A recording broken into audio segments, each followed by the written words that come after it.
ಗುರುಪೌರ್ಣಮಿ ವಿಶೇಷ ಅಂಗವಾಗಿ ಗುಂಡುಮುನೇಶ್ವರ ದೇವಸ್ಥಾನದಲ್ಲಿ ಪ್ರತಿ ತಿಂಗಳ ಹುಣ್ಣಿಮೆಯಂದು ಆಯೋಜಿಸಲಾಗುವ ಹುಣ್ಣಿಮೆಯ ಬೆಳಕು ಕಾರ್ಯಕ್ರಮವನ್ನು ಈ ಬಾರಿ ಅತ್ಯಂತ ವಿಜೃಂಭಣೆಯಿಂದ ಆಚರಿಸಲಾಯಿತು.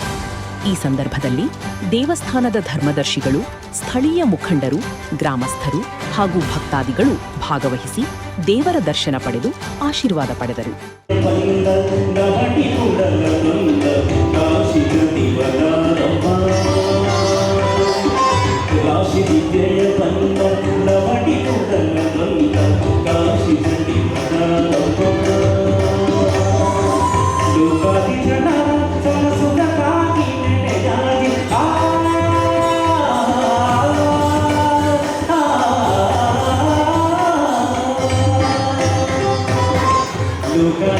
ನಾವು ಇಲ್ಲಿ ಗುಂಡುಮುನೇಶ್ವರ ದೇವಸ್ಥಾನದಲ್ಲಿ ಪ್ರತಿ ತಿಂಗಳು ಹುಣ್ಣಿಮೆಯ ಬೆಳಕು ಕಾರ್ಯಕ್ರಮನ ಅತಿ ವಿಜೃಂಭಣೆಯಿಂದ ಖ್ಯಾತ ಗಾಯಕರಿಗೆ ಕರೆಸಿ ನಾವು ಮಾಡ್ತಾಯಿದ್ದೀವಿ.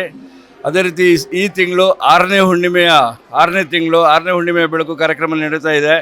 ತಾವು ನೋಡ್ತಾ ಇದ್ದೀರಾ, ಸ್ಥಳೀಯ ನಾಗರಿಕರು ಬಂದು ಎಷ್ಟು ಚೆನ್ನಾಗಿ ಈ ಹುಣ್ಣಿಮೆ ಉತ್ಸವದಲ್ಲಿ ಭಾಗವಹಿಸಿ ಖ್ಯಾತ ಸಂಗೀತ ಗಾಯಕರಾದಂಥ ನಮ್ಮ ರಾಧಾಕೃಷ್ಣ ಅವರ ತಂಡದವರು ಬಂದಿದ್ದಾರೆ. ಅದನ್ನು ಭಾಳ ಆನಂದವಾಗಿ ನಡೀತಾ ಇದೆ. ಇದೇ ರೀತಿ ವಿಜೃಂಭಣೆ ನಡೀತಾ ಇದೆ. ಮತ್ತು ಪ್ರತಿ ತಿಂಗಳು ಈ ಬಡಾವಣೆಯಲ್ಲಿರೋ ನಾಗರಿಕರು, ಸುತ್ತಮುತ್ತ ಇಲ್ಲಿರೋರೆಲ್ಲ ಬಂದು ನಾವು ಇನ್ನೂ ಉತ್ತಮವಾದಂಥ ಸಂಗೀತ ನಿರ್ದೇಶಕರುಗಳಿಗೆ, ಸಂಗೀತ ಗಾಯಕರುಗಳಿಗೆಲ್ಲ ಕರೆಸಿ ಹಾಡೋದಕ್ಕೆ ಒಂದು ಪ್ರೋತ್ಸಾಹ ಕೊಡಬೇಕು ಅಂತೇಳಿ ಕೇಳ್ಕೊಳ್ತೀನಿ. ಮತ್ತು ಇವತ್ತು ಗುರುಪೂರ್ಣಿಮೆಯ ಪ್ರಯುಕ್ತ ಎಲ್ಲ ಗುರು ಹಿರಿಯರಿಗೂ ಗುರುಪೂರ್ಣಿಮೆ ಪ್ರಯುಕ್ತ ಶುಭಾಶಯಗಳನ್ನ ಹೇಳಕ್ಕೆ ಬಯಸ್ತೀರಿ. ನಮಸ್ಕಾರ. ಈ ಒಂದು ದೇವಸ್ಥಾನದಲ್ಲಿ, ಪುಣ್ಯಕ್ಷೇತ್ರದಲ್ಲಿ ನಾವು 2ನೇ ಬಾರಿ ಮಾಡ್ತಕ್ಕಂಥ ಅವಕಾಶ ಕಳಿಸ್ಕೊಟ್ಟಿದ್ದಾರೆ ಆಡಳಿತ ಮಂಡಳಿಯವರು. ನನ್ನ ಜೊತೆಗೆ ಪ್ರಖ್ಯಾತ ಗಾಯಕಿಯರು ಬಂದಿದ್ದಾರೆ.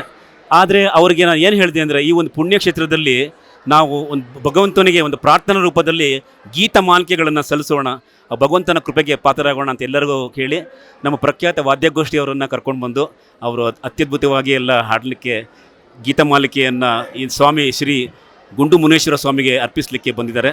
ಅವರಿಗೆ ಎಲ್ಲರಿಗೂ ಆಡಳಿತ ಮಂಡಳಿ ಪರವಾಗಿ ವೈಯಕ್ತಿಕವಾಗಿ ಧನ್ಯವಾದ ಹೇಳ್ತೇನೆ. ಹಾಗೆ ಈ ಕ್ಷೇತ್ರ ಇನ್ನೂ ಒಂದು ಕರ್ನಾಟಕದಲ್ಲಿ ಭಾಳ ಒಂದು ಪ್ರಸಿದ್ಧಿಯಾಗಿ ಈ ಸ್ವಾಮಿ ಆಶೀರ್ವಾದ ಅನುಗ್ರಹ ಇರಲಿ ಅಂತ ನಾನು ಎಲ್ಲರಿಗೂ ವಿನಂತಿಸಿಕೊಳ್ತೇನೆ. ಭಕ್ತಾದಿಗಳು ಸಾಕಷ್ಟು ಸಂಖ್ಯೆಯಲ್ಲಿ ಬರಬೇಕು. ನಮ್ಮ ಈ ಸನಾತನ ಧರ್ಮದ ಕೀರ್ತಿ ಪತಾಕೆಯನ್ನು ಇನ್ನೂ ಜಾಸ್ತಿ ಮಾಡಬೇಕು. ಹಾಗೆ ಒಂದು ಒಳ್ಳೆ ಸಮಾನ ಮನಸ್ಕರ ಒಂದು ಕಾರ್ಯಕ್ರಮ ಇಲ್ಲಿ ನಡೀತಾ ಇದೆ. ಈ ಥರ ಕಾರ್ಯಕ್ರಮ ಮತ್ತೆ ಆಗ್ತಾ ಇರಲಿ ಅಂತ ನಾನು ವಿನಂತಿಸಿಕೊಳ್ತೀನಿ. ಧನ್ಯವಾದ. ಆತ್ಮೀಯ ಭಕ್ತಾದಿಗಳೇ, ಶ್ರೀ ಗುಂಡುಮುನೇಶ್ವರ ಸ್ವಾಮಿ ದೇವಸ್ಥಾನದ ಇವತ್ತಿನ ಕಾರ್ಯಕ್ರಮ ಬಹಳ ಭಕ್ತಿಪೂರ್ವಕವಾಗಿದೆ. ಯಾಕಂದರೆ ಇವತ್ತು ಗುರುಪೂರ್ಣಿಮೆ ಬೇರೆ, ಹುಣ್ಣಿಮೆ ಬೆಳಕಿನ 2ನೇ ಕಾರ್ಯಕ್ರಮ ಈ ದೇವಾಲಯದ ಆವರಣದಲ್ಲಿ ನಡೀತಾ ಇದೆ. ಈ ದೇವಾಲಯದ ಇತಿಹಾಸ ಏನು ಅಂಥೇಳಿ ನಾನು ಆಡಳಿತ ಮಂಡಳಿ ಹತ್ರ ಕೇಳಕ್ಕೆ ಹೊರಟೆ. ಅವ್ರು ಒಂದೇ ಮಾತು ಹೇಳಿದ್ರು, ಶತಮಾನಗಳಾಗಿ ಹೋಗಿದೆ ಈ ಸ್ವಾಮಿ ಇಲ್ಲಿ ನೆಲೆಸಿ ಅಂತ.